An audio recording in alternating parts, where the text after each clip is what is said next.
तो according to the question हमारे पास दो पॉजिटिव चार्ज हैं और अपने को Q1 दे रखा है और क्या दे रखा है कि ये जो चार्ज हैं इसके ऊपर पॉजिटिव x डायरेक्शन में फोर्स लगाते हैं। That is the clue.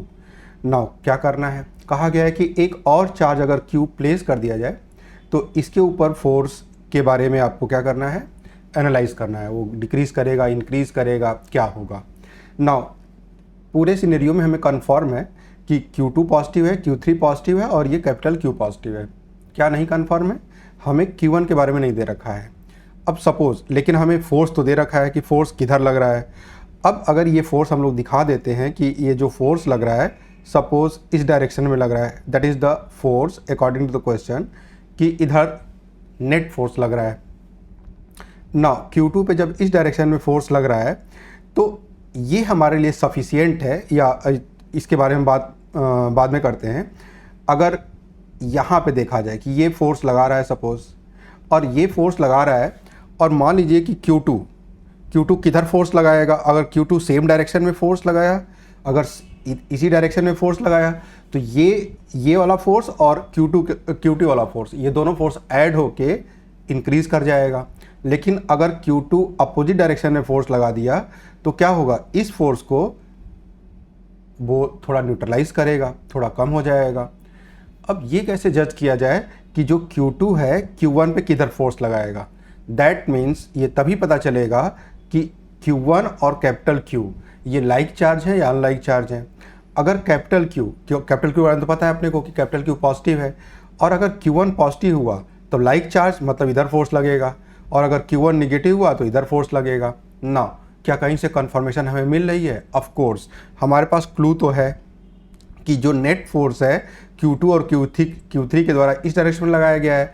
तो आप सिंपली कह सकते हो कि अगर सपोज देखिएगा यहाँ पे कि ये लाइन ज्वाइनिंग द चार्जेस हो गया, that is the line joining the charges, और जो फोर्स लगने वाला है ये नेट फोर्स इधर आया है, और अगर नेट फोर्स इधर आया है तो इसका एक कंपोनेंट इधर होगा, एक कंपोनेंट इधर होगा, या यूं कहें कि इन दोनों का जो रिजल्टेंट है वो इधर आया होगा।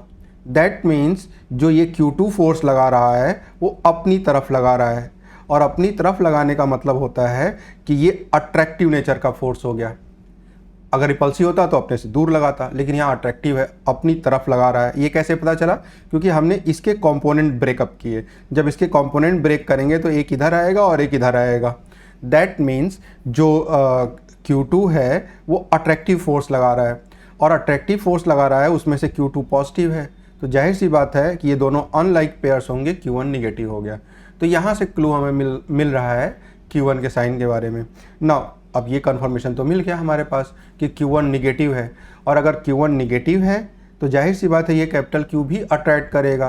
तो एक फोर्स तो इधर था ही, और ये और एक फोर्स इंट्रोड्यूस करेगा, और according to law of superposition जो नेट फोर्स हो जाएगा वो ऐड होगा, है ना। वेक्टर सम ऐड होगा और यहाँ पे मैग्नीट्यूड भी ऐड हो जाएगा क्योंकि डायरेक्शन सेम है। इसका मतलब कि नेट फोर्स इसके ऊपर इंक्रीज करने वाला है। तो ऑप्शन देखिए, cell increases along the positive x axis, पहला ही ऑप्शन सही हो गया ना। बाकी भी हम लोग इन्वेस्टिगेट कर लेते हैं।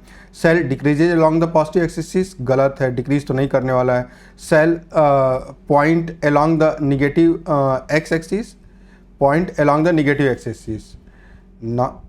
Cell increase but direction change because increase of Q2 Q3, no, ये भी ऑप्शन गलत हो गया। डायरेक्शन कहाँ चेंज हो रही है ना, नेट फोर्स की डायरेक्शन अभी भी वही है जो पहले थी, और मैग्नीट्यूड इंक्रीज कर चुका है।